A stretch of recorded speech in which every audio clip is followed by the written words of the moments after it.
Everyone should be gebenched.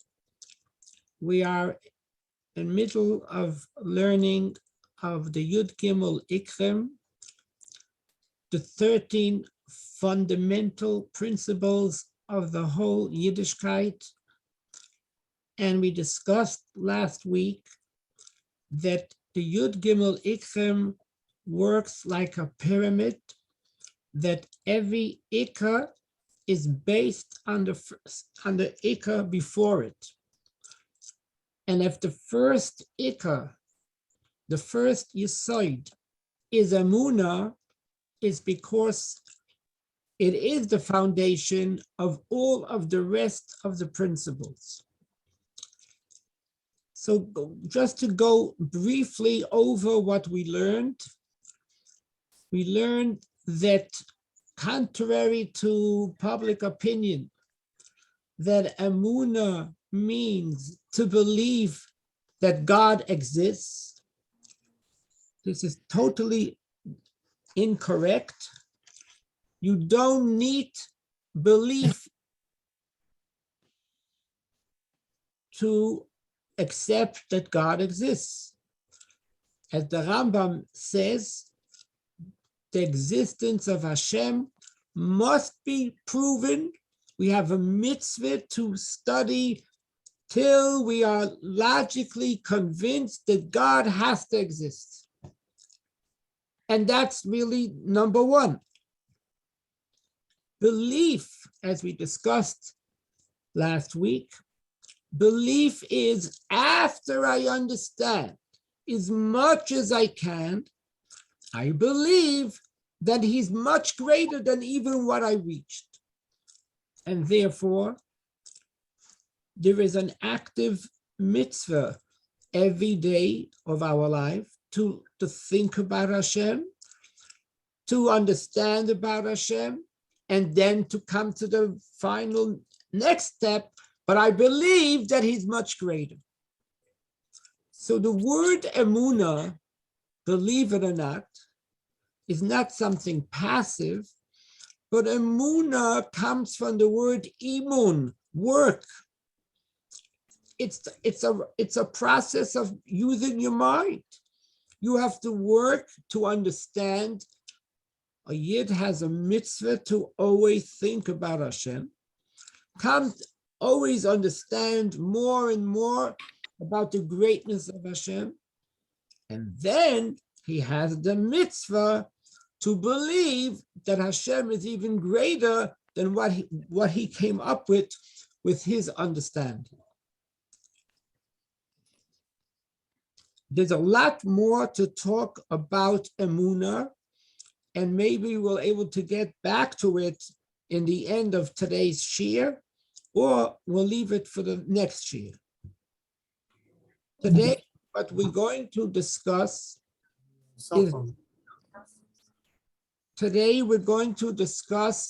the second principle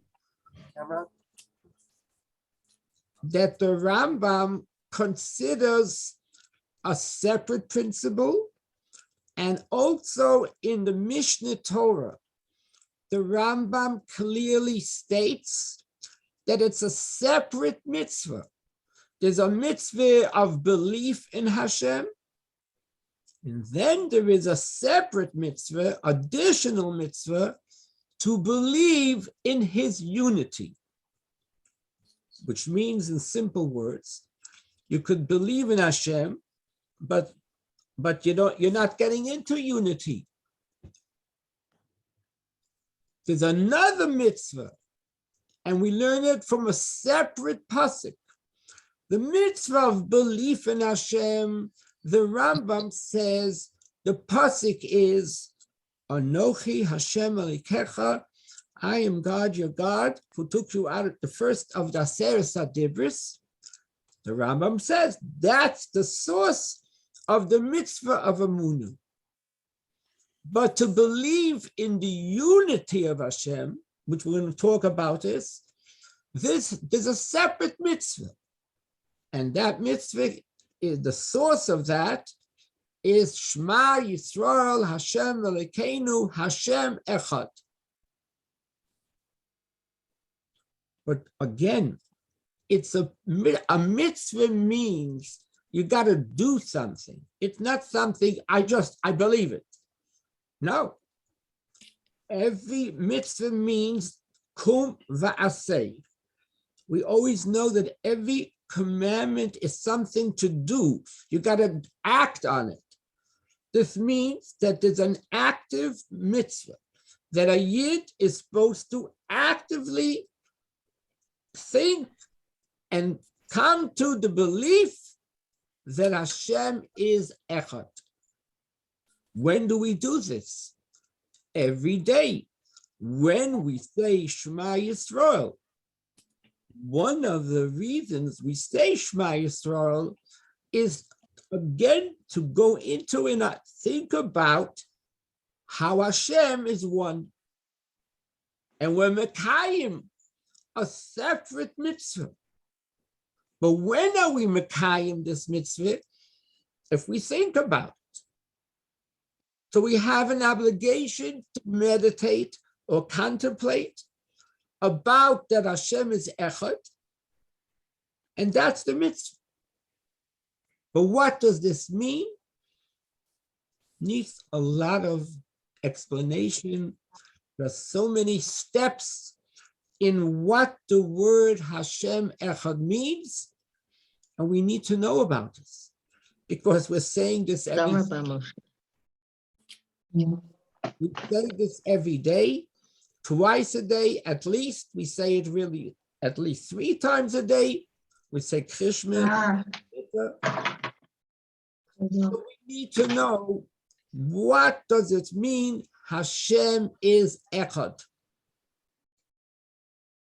Before we even go to that, I need to clarify something that's very important. If you look in the Mishnah and you look in the Gemara, how does the Mishnah and Gemara classify Shema Yisrael? What are we saying? What's the point? What am I declaring? Very interesting.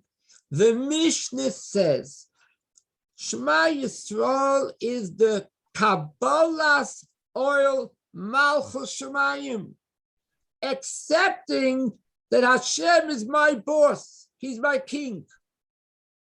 Where's that in the pasuk? The pasuk says Hashem Elokeinu, and then Hashem Echad. So the Mishnah says, you know what Shema Yisrael is? The Mishnah doesn't even talk about the unity of God. The Mishnah calls Shema Yisrael Malchus Shemayim. I accept Hashem as my king. When I say Elokeinu, I am accepting, I take orders only from him. He's my boss, and he's my only boss. So this is something we really have to know. We could say Shema Yisrael, say it quick. And the whole point of Elokeinu, as far as the Mishnah is concerned, is accepting an active acceptance. I accept that he's my Melech. This concept, I don't want to go off on a tangent, but this idea that the Eibishter is my Melech is really not known in this generation. The idea that Hashem is the boss and mitzvahs is commands, not suggestions, or like people say, a mitzvah is a good deed. Of course, it's a good deed, but that's not a translation. The translation of the word mitzvah means command. God is not saying, how do you feel about this today? Are you in the mood? Are you for it? Are you against it? I'm not asking you.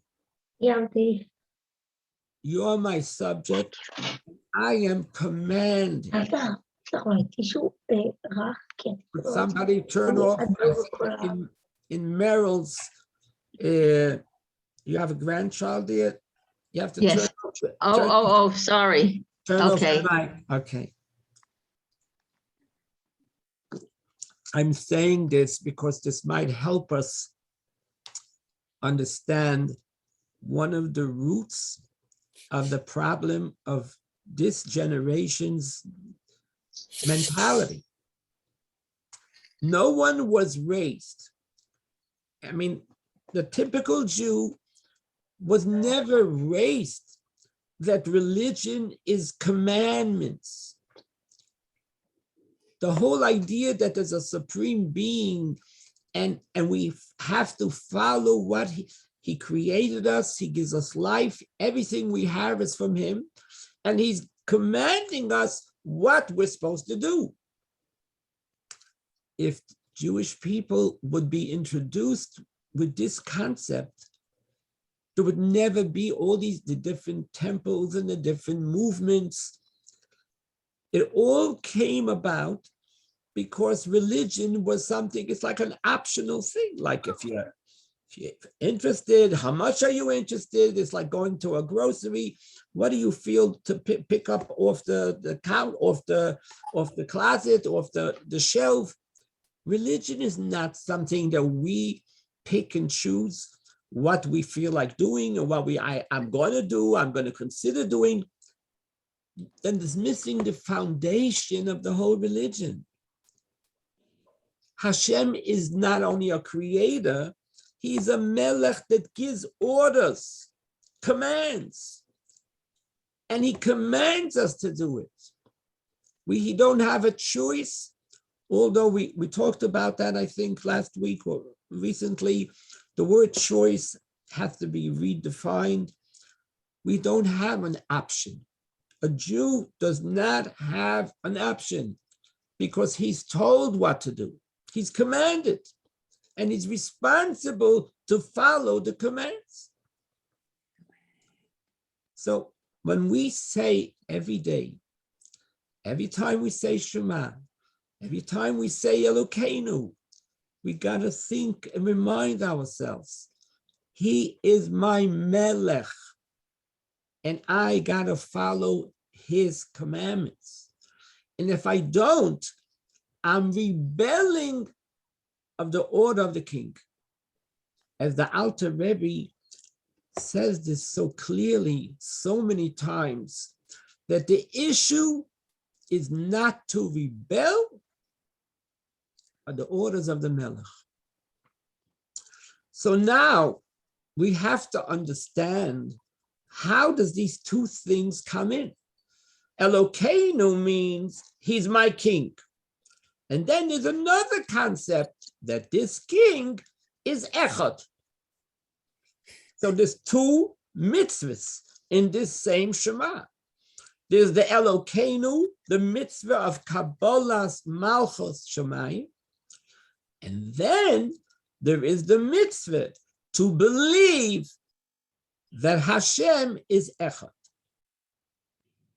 So what's the connection? It seems like two topics. He's my Melech and he's Echad. So why do we branch it together? So I think the answer is very clear in the Shulchan Aruch of the Alter Rebbe. Believe it or not, not in the beginning of the laws of Krishma, he does not say that at all in Hilchas Krishma. Where does the Alter Rebbe connect it to? In laws of Rosh Hashanah. There's a whole chapter in the Shulchan Aruch of what do we daven on Musaf on Rosh Hashanah. And on Musaf of Rosh Hashanah is a very long Shmoneh Esrei that we say three different sentences, three different, like whole set. One set is called Malchius, where we mention 10 sentences in the Torah where Hashem is Melech. Then we say 10 sentences that Hashem should remember us remember his covenant, remember what he promised us. That is called zichronos. Then we say another set of 10 psukim. We talk about shofros, the significance of shofar. When the Alter Rebbe explains one of the sentences of the 10 psukim of Malchus is Shema Yisrael, Hashem Elokeinu, Hashem Echad. Here again, the only reason that pasuk is mentioned, what does it have to do with Malchus? Where does it say Melech? It's because we're supposed to understand that the word Elokeinu means he's my Melech. So this is another reminder that we got to realize what the words are. Elokeinu means not only my God, he's my Melech. So what's the connection with the word Elokeinu? Because everybody knows that the word Elokeinu comes from the word master. It comes from the word Kael, which means master, a king. So really, again, the pasuk represents Malchus. But what is the connection with the end of the pasuk?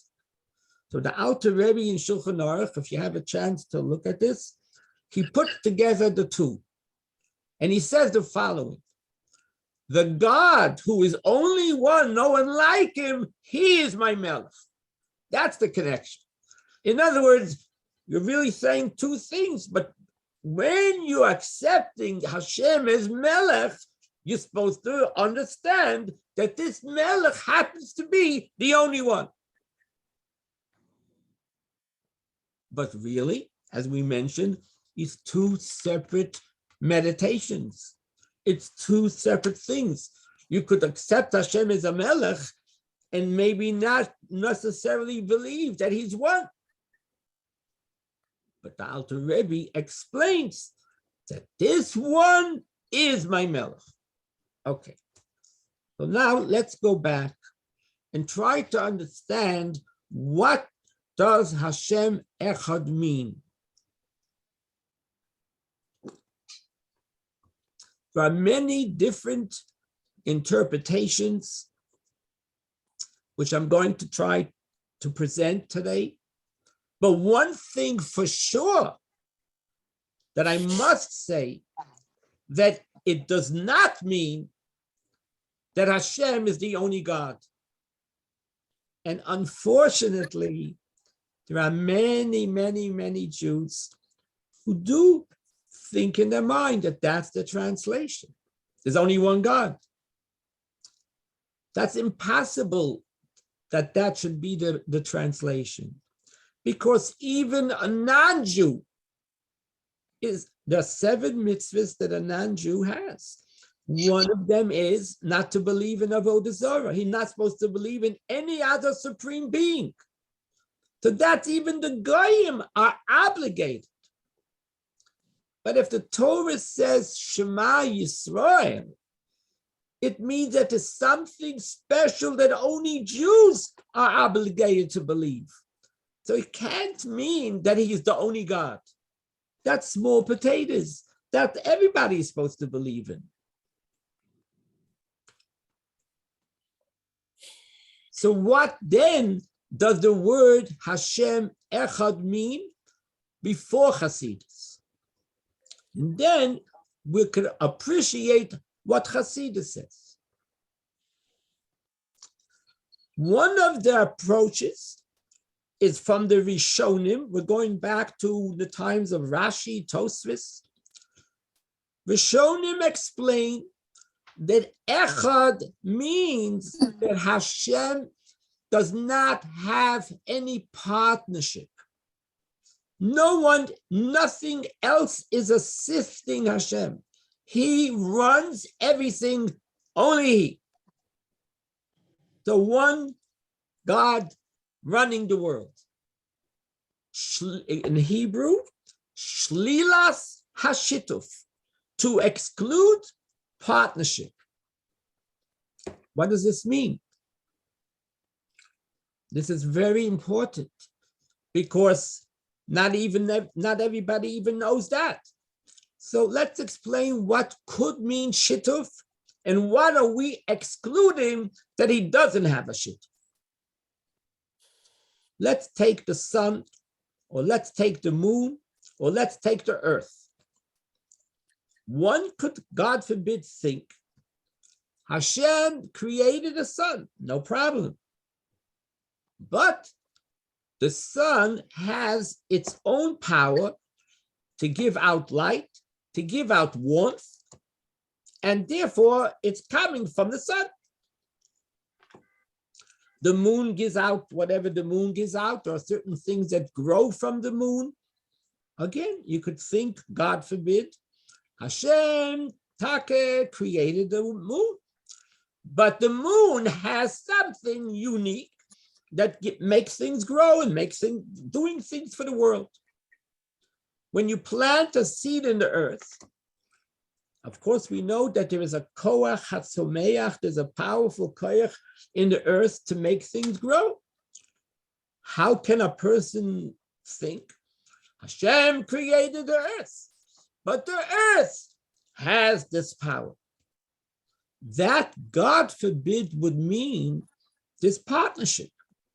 If Hashem needs something to grow, he uses the power of the earth. So there's an assistance here.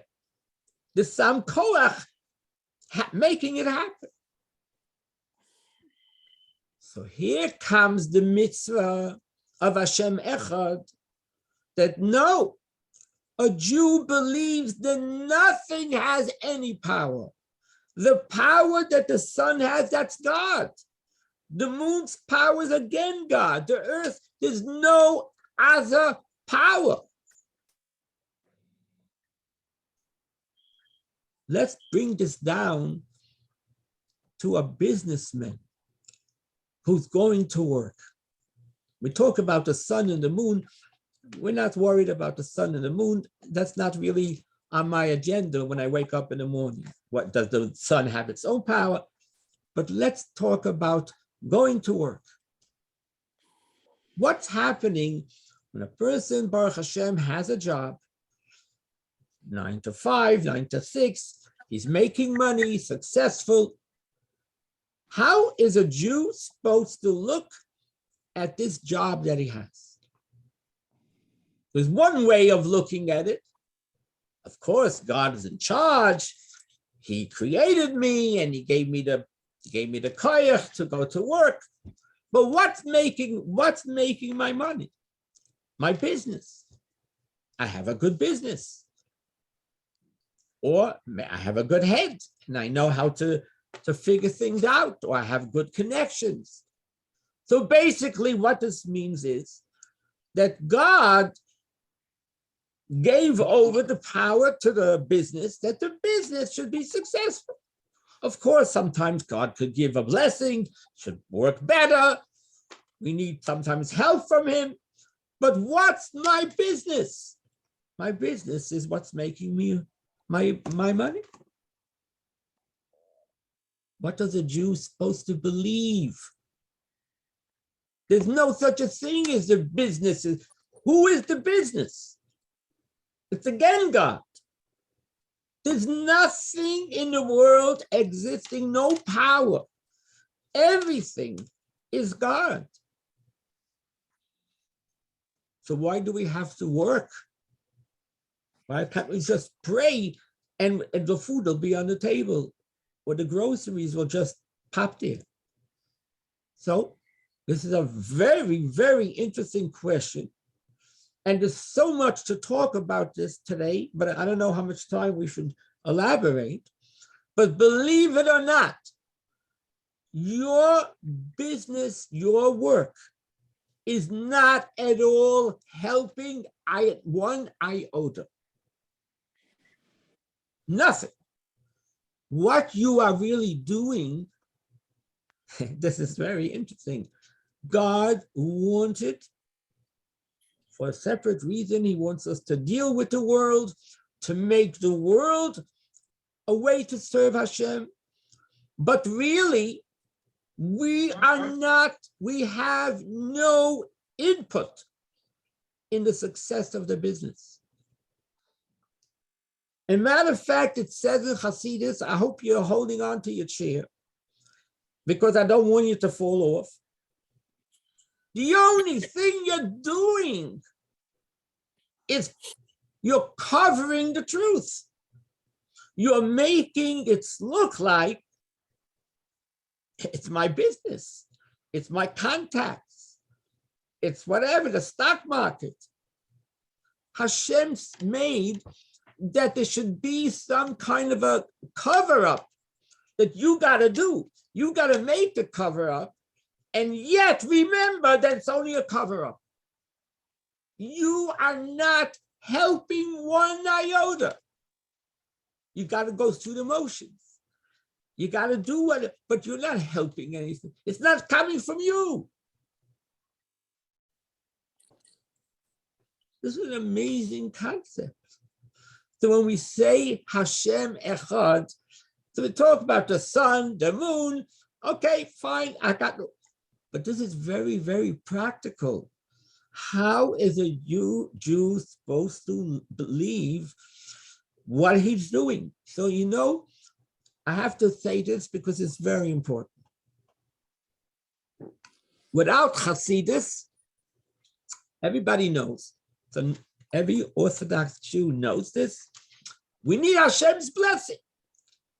Says you should do, but you need Hashem's blessing. Okay, so I need his blessing. So what does it sound like? I'm doing it, but I could use a blessing. You're out to lunch. Doesn't mean Hashem's just doing the blessing. You're doing it, but you're the Hashem is the icing on the cake. That's not what it means. It means it's all Hashem's blessing. There's no partnership.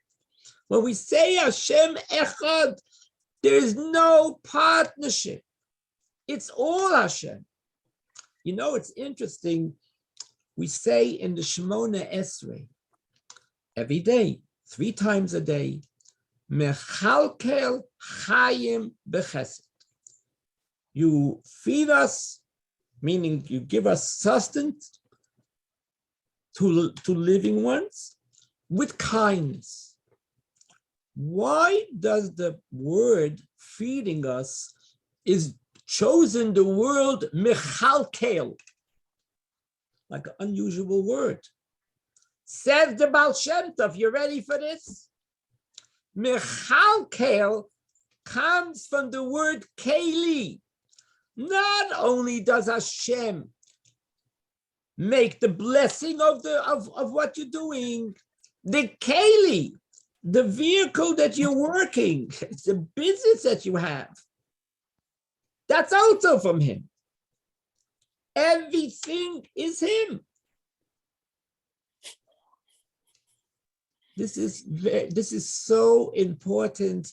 This is fundamental. I'm not even getting yet to Hasidus. This is simple, according plain pshat echad, no partnership.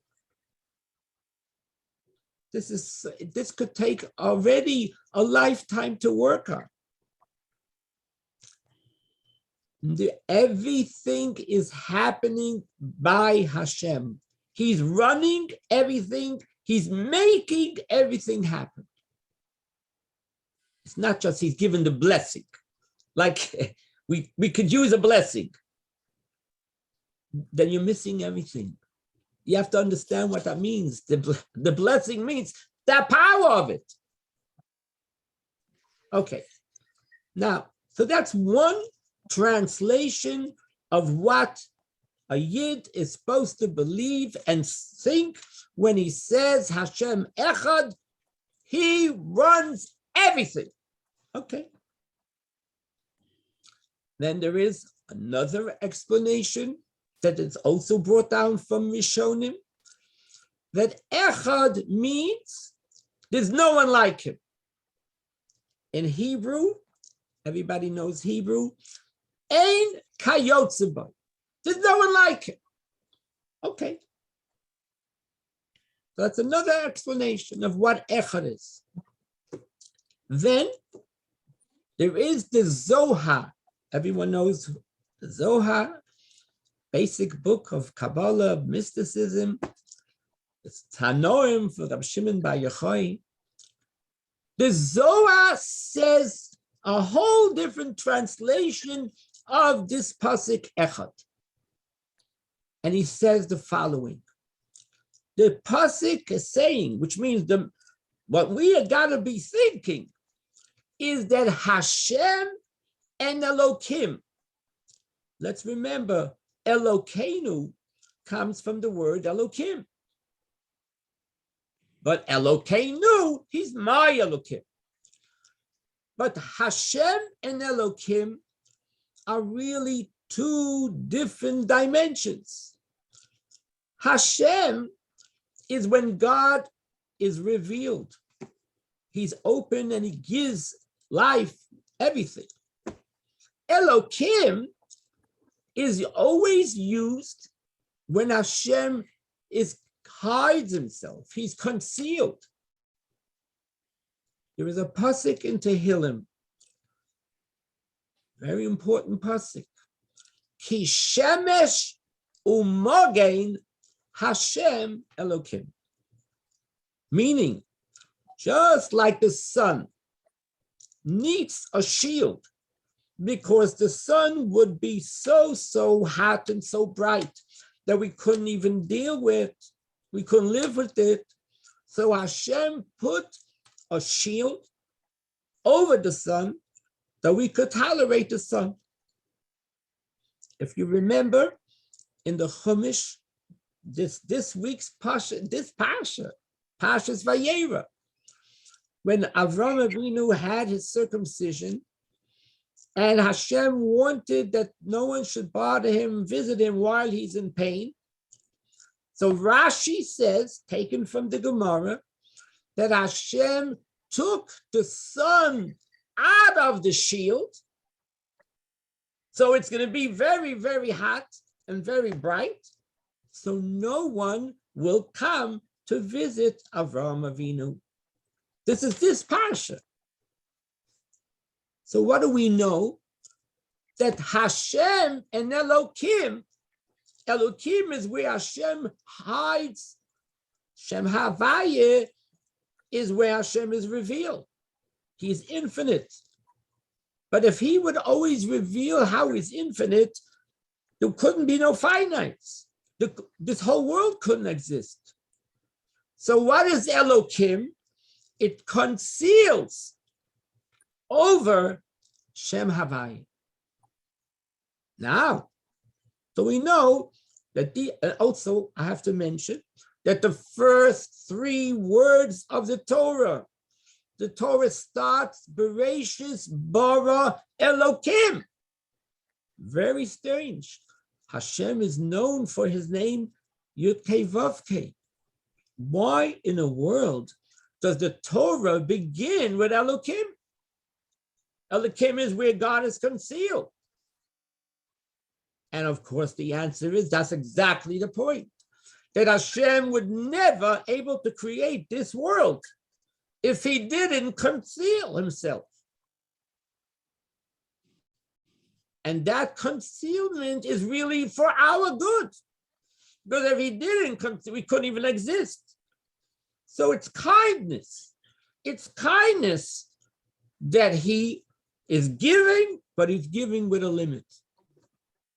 So getting back to the ranch. When we said this last Ne'ilah, if you all remember the last lines before Ne'ilah finished, we were shouting Hashem Hu Elokim 7 times. What were you shouting about? And no one's deaf. What are you shouting like a yo-yo? Is what to shout. Because what we are saying, that Hashem, even though he's concealing himself, he does not conceal himself from himself. Why? Because he himself is both.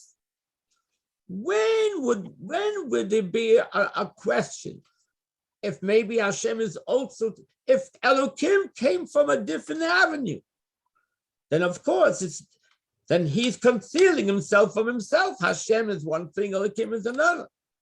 But if we understand that Elokim and Hashem, Havaya is one, you can't conceal yourself from yourself. This is a very deep idea that on one hand, in our perception, he's concealed. But in Hashem's conception, he's the same. He's not concealed from himself. Hashem himself is in full swing, in full power in your room where you're sitting now. There's no difference to Hashem between your room and the Kodesh HaKadoshim and the highest spiritual world. As far as he's concerned, he's equally everywhere the same. There's no difference. There are differences in revelation. In a higher world, there's more revelation. In a lower, which revelation means in our conception, there are differences. But to Hashem, he can't conceal himself from himself. So he's everywhere the same. Oh, so the Zohar says that what does Echad mean? It's going on the first two names that you just said. You just said Hashem and Elokeinu. Comes the Zohar and says, but remember that for Hashem, they're both one. It's all him. So this is another very, very important concept. And maybe we'll have time, another time, to show how relevant this is. But in short, we have a fourth approach, that Echad is referring that Hashem and Elokim are all one to Hashem. And now comes the big revolution and revelation that Hasidus revealed of what the translation of Echad means. It is so revolutionary. There's no words, I don't have a better word to use. The Baal Shem Tov teaches that the word Hashem Echad means, is everybody listening? I can't see all of your faces, so I don't know if you're psyched or if you're still holding on or you're hanging in. The Baal Shem Tov says that the word Hashem Echad means he is the only existence. There's no other existence. How? I'm going to explain it. But first is the shock. Hashem Echad means not just he's the only God, not only there's no one like him, not only Shem Elokim is one, not only there's no partnership, guess what? There is nothing existing besides him. That is getting too much. You know, till now, Hashem and me would get along. Why? Hashem, he's great. He's fantastic. There's no one like him. Well, I'm not competing with him. I'm not planning to be God, and I couldn't let him be great. But I'm going to lead my own life. He's great. I give him all the credit. Matter of fact, keep up the good work. But here comes the Baal Shem Tov, and he says, wait a minute. He's taking everything away from me. I feel I'm a person.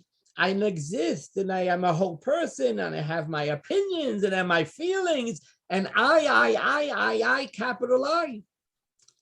And here comes the Baal Shem Tov and says, you don't get it. When you say Hashem Echad, you're saying there's nothing else besides God. This is revolutionary. And if we are going to understand it, your whole life is going to change. Because Hashem is not one thing and you are another thing and you are serving him. There is only God. There's nothing else. It affects every aspect of your life will change if you get this in your head. If you could get in your head what the Baal Shem Tov is saying, your whole life is going to change. Your whole attitude about life is going to change when you really understand what does it mean I'm talking to Hashem. You're not talking to a supreme being, someone who's infinite and it's much deeper and much more. That God happens to be the only existence. Now, how could that be? What about me? And what about my business, in my house, in my family, in my car, in my hobbies?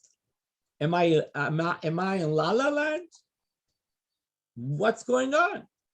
How could the Baal Shem Tov say that? So I'm going to try to explain this, and let's start from the beginning. Let's start, how did the world begin? What is the first 3 words of the Torah? In the beginning, God created. The word bara, the second word of the Chumash. Bara. What does bara mean? So the Nachmanides, the Ramban, says very clearly that when the Torah uses the word bara, bara means nothing existed before. He created, not he formed, not he developed.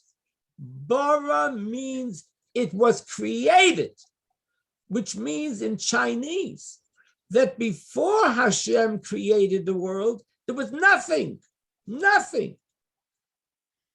And out of nothing, Hashem created the world. We're going to talk about this again. There's so many details. But we have to first focus on what we're talking now. Basic Judaism 101 is that Hashem created the world out of nothingness. When? 5,782 years ago. Why not earlier? It's a whole different talk, which we could talk about, but not this minute. But that is basic Judaism. 101. Comes about Shem Tov. It says, excuse me, sir, you just learned Bereshis Bara Elokim, Hashem just created the world. Yeah. What happened the next minute? And the second minute, and the third minute, and 10 minutes later, and a year later? Says about Shem Tov. If you got it, if you read the words and you thought for a second what these words mean, that Hashem created the world, then the same question is going to be on the second. And how is the world now existing? If the world cannot create itself, it needs someone to create it, to exist, then what's the next second? The next second needs God just as much as the first second. So as soon as you know that the world could not create itself, it needed someone to create it. The same way the second and the third second and 5,000 years later, every second the world does not exist. And the only reason it does exist is because God actively needs to create it. It's not, the Torah is not telling you a story, what happened. The Torah is just telling you, if you know what happened, then you'll 2 and 2 is 4. Then, therefore, every second, the world needs the creator. And if Hashem will stop creating, he's going to watch a football game. The world will not crack, melt. There won't be nothing like before the creation. Before the creation, there was not even no concept of a world. Nothing. Every second, the world does not exist. It's not like Hashem is keeping it up. There's nothing to keep up. There's nothing in the world that exists that he's keeping it up. There's nothing. It's only he. Now, we have to take this a step further. If he is creating, then it's more than a soul in a body. A soul in a body, when, God forbid, after 120 years, when the soul leaves the body doesn't disappear. Matter of fact, the undertakers are making a lot of money, and the coffins, the funeral, there's a body there. How come the soul left? How come there's a body? Because the soul did not create a body. The soul only provided life to the body. But the body has its own energy that God creates the body. So a soul that leaves the body still exists. If Hashem leaves anything, there's no creation, nothing. If you get it, then there's no two. It's not there is a God and there's a world. What's the world? Let's take a rock. Take a dumb rock. What is a rock? The rock needs to be created from Hashem's energy every second. So what is the rock? The rock, there's nothing in the rock that's the rock. It's all Hashem. Hashem leaves, there's nothing. So there's no two. There's no two entities. There's a God and there's a world. The world is God.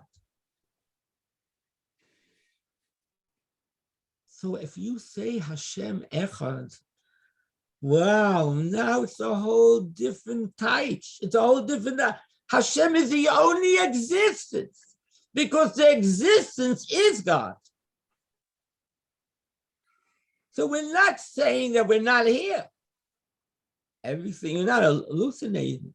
There is a world and there's your house and your car and your business and everything, the table, it's force, of course it's here. In matter of fact, the whole Torah mitzvahs is dealing with a world. But what is the world? The world is Hashem. There's no two. But, my dear friends, Hashem is an amazing God. He's playing a game. On one hand, he is the only existence. And on the other hand, he's totally hiding that you don't even have a clue that he's the only existence. The word Hasidus keeps on repeating this. The word olam, world, comes from the Hebrew word helem, a concealment. It's a concealment of the truth. Hashem is playing a game, hide and go seek. He's everything, and you are not going to know that. You're not going to see that. Whatever you see the opposite. You see things, where's God? I don't see God. I'm just here. My table is here. That's the game plan. Hashem purposely is hiding that from us. And we, through the Torah and through the mitzvahs, are going to bring this world, that feels itself and looks like it's its own entity. And through Torah and mitzvahs, in this world, we're finally going to see with our own eyes that it's all God. And that is what all of us said this Rosh Hashanah. This is what we prayed. If you remember, I hope you remember, the first request you asked from the Hashem Rosh Hashanah, that he should reveal himself, that every entity in this world should know that you are its creator. That means Mashiach. Mashiach means that the game is over. We're going to see that this is all God. They'll be in the same world, but we're going to see that it's God.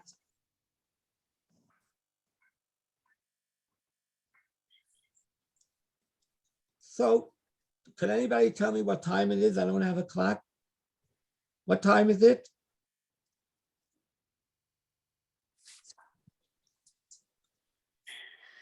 It's 5 minutes to 2. Okay, so 5 more minutes and we'll stop. So, my dear friends, if we smell the coffee, that the word Echad means Hashem is the only entity, we could understand 2 things. There is a pasuk in the Torah that Avraham went around by Yikra Avraham. Avraham proclaimed B'Shem Hashem, proclaimed Hashem's name, and he said, if you look in the Chumash, he said, Kael Olam. He called God Kael Olam. I'm not saying Hashem's name. Kael Olam.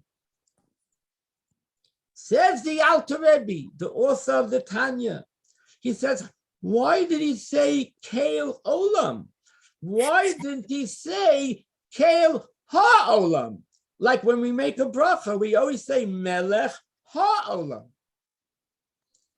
Says the Alter Rebbe. That's exactly the point. Avraham proclaimed God that there's no 2. If you say Kael HaOlam, then there's 2 entities. There's a world, and God is the boss over the world. When you say in Hebrew Kael Olam, the world is God. And that's what Avraham proclaimed. This is a revolutionary concept that so many Yidden don't know. It's a whole different look. And let me just conclude. We all know, and I'm sure you know this and heard this many times, that the Baal Shem Tov taught that nothing happens in the world. There's no such a thing as a coincidence. The word coincidence is treif. There's no such a thing. Everything that happens, even a leaf that falls off a tree, how it should fall, where it should fall, everything that happens is happening from God. But now, once we understand that Hashem Echad means that he is the only existence, it's 2 and 2 is 4. Of course, everything has to be by, because who is doing it? If nothing could exist without God, of course, nothing could do anything without God. Who is doing it? Is there something in the world that the world has its own? Of course, it's all God. So divine providence and believing in Hashem Echad are not 2 separate concepts. It's automatic. If you understand what Hashem Echad is, then the next conclusion is that everything that happens has to come from God. Everything. And from the other hand, if everything is coming from God, then everything has a reason. God doesn't do things just randomly. God is the perfect God. That means that everything that happens has a purpose. Not always do we know it. That is irrelevant. But the simple conclusion, if it's God, God doesn't do anything that just, there's no value to it. It means everything that happens, everything has a tremendous value to God. When it should happen and how it should happen, everything is happening from God. So this is in short, in 1 hour, but there's so much more to talk about this. But we spoke today about the second principle. When the Rambam says the second principle is his unity, to believe in his unity. Believing in his unity means that there's nothing else besides God. Everyone should be blessed. If you have any questions, please feel free to ask now if you want. Whoever wants to say something or ask something, please feel free.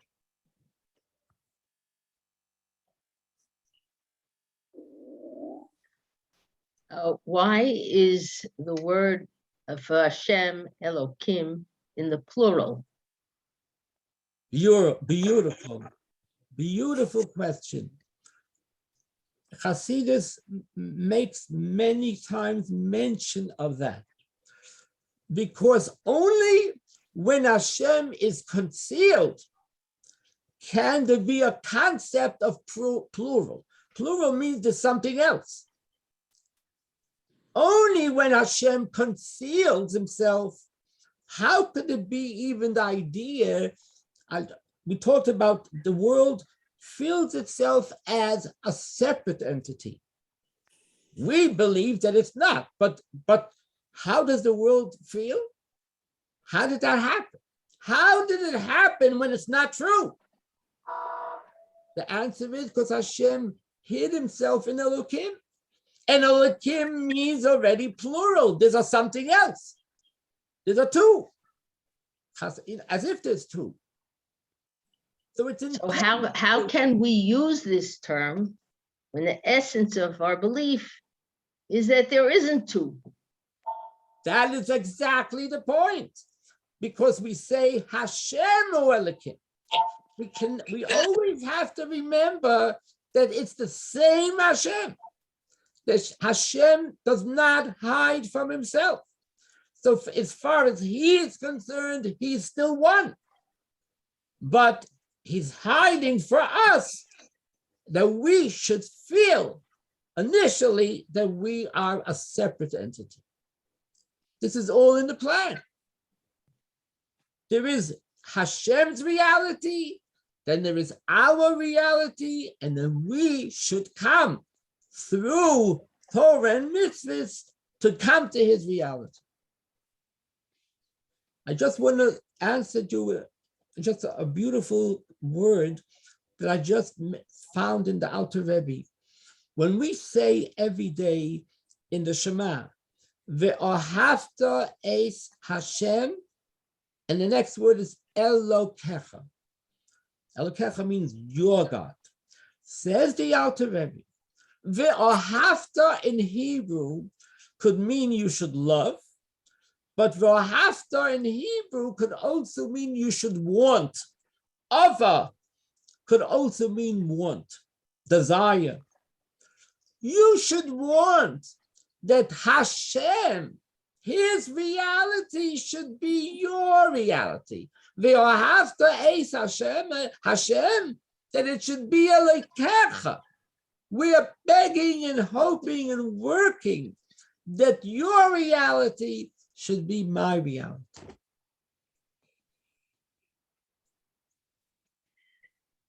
Any other questions? Mordechai, you're psyched? Hello? Mordechai? Morty? No answer. Yeah, no, I just had to unmute. Ah. Yeah, So- I'm waiting for you to come to Tzfat. Ah. You need my bones or you need me? I'm We here. need you. We need you. That's it. I'm we here need that. now, right now. Another Farbrengen at a cent. Ah, okay. Okay, does anybody have any other questions? Can you hear me? Sure. Hi, Rabbi Gurary. Hi. How you doing? Baruch Hashem, thank you. Movado, and Right. okay, but I just have this question about like evil. Where does that fit in? Everything is from Hashem. But Hashem creates that too.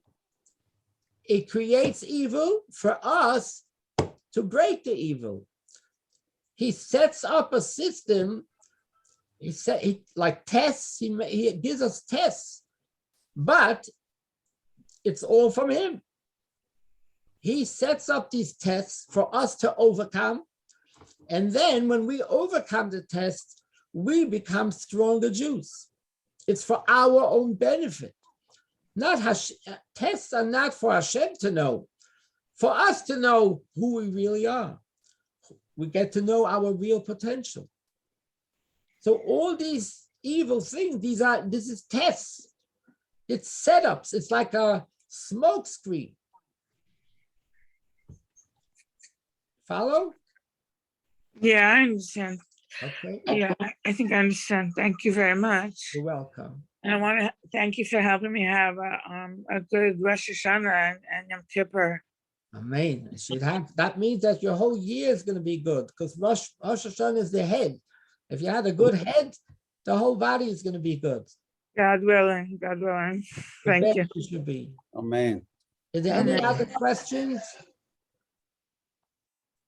Chaim, Michelle, Yes, Rabbi. if everything is clear, Everything's very clear. Thank you. you should be blessed. And Mr. Kopman, what's with you? Yeah, I have a question. You mentioned that every midah is comprised of the midah before it. So I'm understanding this to mean that it's comprehensive. You can't really understand correctly the third midah until you've understood the second one and the first one. Right. And the fourth one will require us to understand the first three, the fifth one, the Yes. first four, Exactly. until we get to Yud Gimel Midas. Yes. So on Shavuos, I was learning and I heard somebody giving a lecture, and he said that his Rebbe, and I don't have the names for this, I know B'Shem Omro is an important thing, but still the concept, I want to try and trace it down if I can. He said that in Yiddishkeit, there is no numbers outside of 13. It goes 1, 2, 3 until 13, and then that's it. And he said his Rebbe explained this to him. He doesn't have time on Leil Shavuos to explain it to everybody. So I'm thinking that maybe this is something connected to that. As an aside, I never heard you never heard this. that there's nothing beyond 13. I know there's no 14.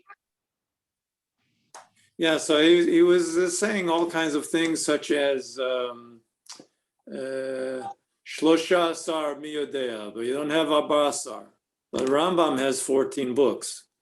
People know about this, and you have 15 Shiramilas. I don't know what he meant, so I can't comment. The number. But there is an interesting thing, though.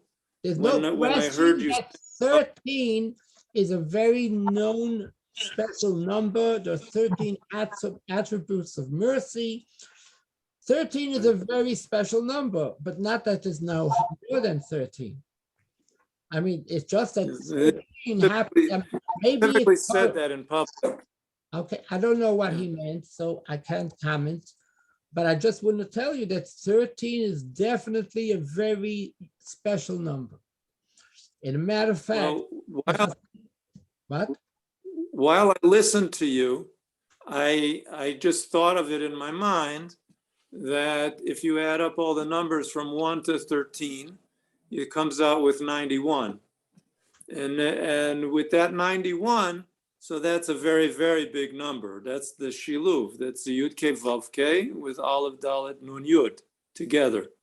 And at the end of every bracha that we say, after somebody else mentions Hashem's name, so we say Amen, which is also 91.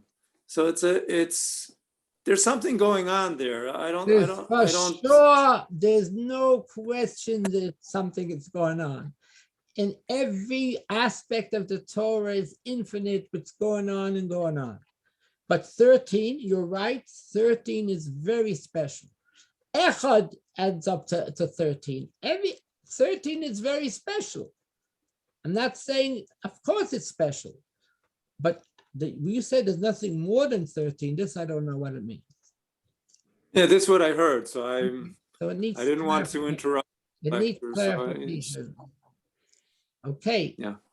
Does Baruch have any questions?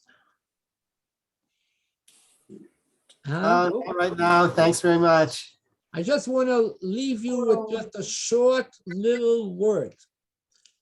In the first years of the Baal HaTanya, the Alter Rebbe, it's known that he used to say Ma'amorim that only took 1-2 minutes.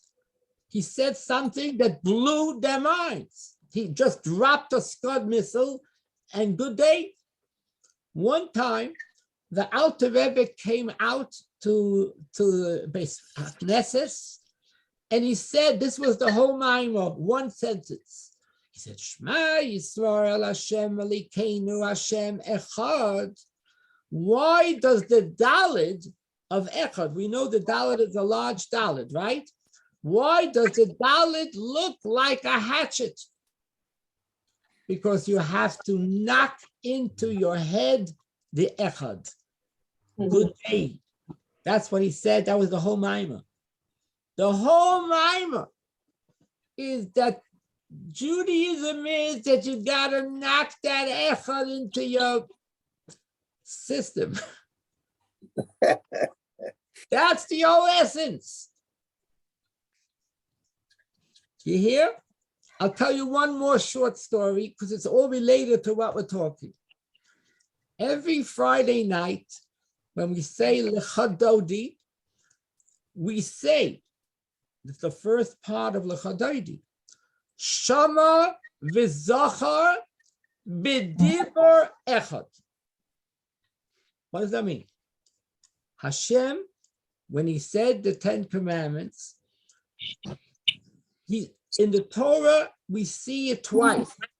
We see it in Pashas Yisro, and then it's repeated by Moshe Rabbeinu in Pashas V'eschanan. Very interesting that in the first commandments, it says that Hashem said, Zachar es Yom HaShabbos l'kadshay, remember the Shabbos. Incidentally, remember means also to say it. And that's where we have a mitzvah to say Kiddush. Every time the Torah says remember, it's with words. Okay, so it says Zachar. You open up the Chumash to Pashas V'eschanan, suddenly it says something else. It says Shamar es Yom HaShabbos. Observe the Shabbos. So what's going on? Make up your mind. Did he say Zachar or did he say Shamar? So the Torah tells us Hashem said both and he said it together. No human being could say two things at the same time. Hashem, when he said Zachar, he said Shamar too. So every Friday night, we say this in the first Lecha Dodi. Shama v'zachar b'dibur echad. You said it as one statement. Hishmiyanu, Hashem made us hear this. Who? Hashem, who is echad. Okay, that's what we say every Friday night. Anybody remember that? I'm sure.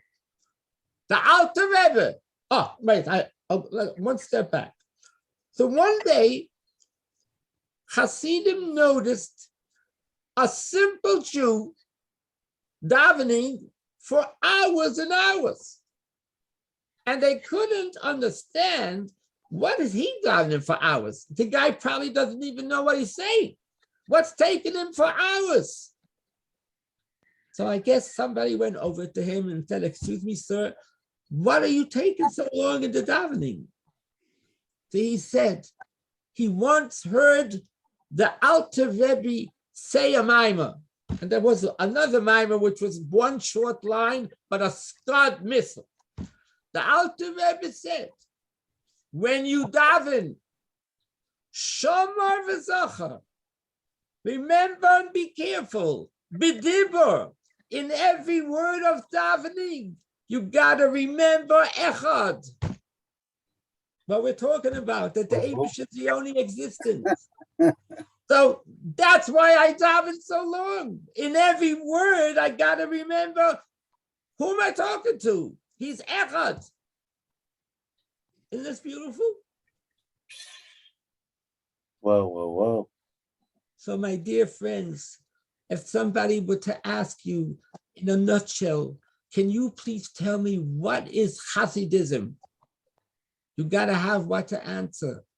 Hasidism is about the fact that God is the only existence. That's what Hasidus is, in a nutshell. Hasidism is the whole idea of living with this idea that God is the only existence. Everyone should be blessed with a wonderful day and a week, and we'll Mitzvah Shem continue next week.